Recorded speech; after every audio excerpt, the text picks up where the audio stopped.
গাজাকে চিরতরে পঙ্গু করতে নতুন প্রধানমন্ত্রীকেও হত্যা করল বর্বর ইসরায়েল। মাত্র এক সপ্তাহ আগে নিযুক্ত হওয়া প্রধানমন্ত্রী ইসমাইল বারহুমকে হত্যার পরেই প্রশ্ন উঠেছে, কতটা জঘন্য হলে এমন ধ্বংসযজ্ঞ চালাতে পারে একটি জাতি। যখন একের পর এক অন্যদের দ্বারা হামলার শিকার ইসরায়েল, তখন তারা সেটাকে প্রতিহত করার বদলে মেতে উঠেছে ধ্বংসের খেলায়। ধারণা করা যাচ্ছে এই সমস্ত কারণেই খুব শীঘ্রই মুখ থুবড়ে পড়বে এই দখলদার দেশটি।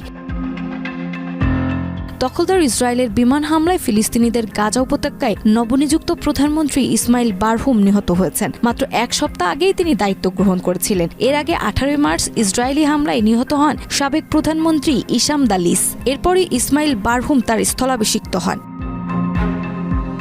23 মার্চ রাতে গাজার দক্ষিণাঞ্চলে খান ইউনুস শহরে নাসের হাসপাতালে ইসরায়েলি বাহিনী হামলা চালায়। হামলার পর ইসমাইল বারহুম সেখানে চিকিৎসাধীন ছিলেন। হামলায় তিনি এবং আরও একজন নিহত হন। আহত হয়েছে অন্তত 8 জন। ফিলিস্তিনি স্বাধীনতাকামী সংগঠন ইসমাইল বারহুমের মৃত্যুটি নিশ্চিত করেছেন।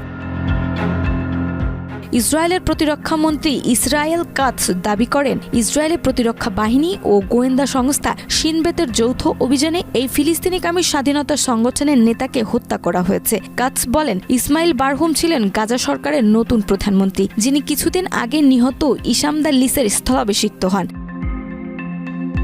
হামলার সময় একটি ভিডিও কাতার ভিত্তিক সংবাদ মাধ্যম আল জাজিরা এবং বিবিসি আরাবিতে প্রচারিত হয়েছে। ভিডিওতে দেখা যায় এক সাংবাদিক নাসের হাসপাতালের সামনে লাইভ প্রচারের প্রস্তুতি নিচ্ছেন। এমন সময় হঠাৎ করে একটি ক্ষেপণাস্ত্র সদৃশ্য বস্তু হাসপাতালটিতে আঘাত হানে। এতে আগুন ধরে যায়, যা পরে নিয়ন্ত্রণে আনা হয়। তবে হাসপাতালটি আরও ব্যাপকভাবে ক্ষতিগ্রস্ত হয় এবং সেখানেই মৃত্যুর কোলে ঝলে পড়েন গাজার নতুন প্রধানমন্ত্রী বারহুম।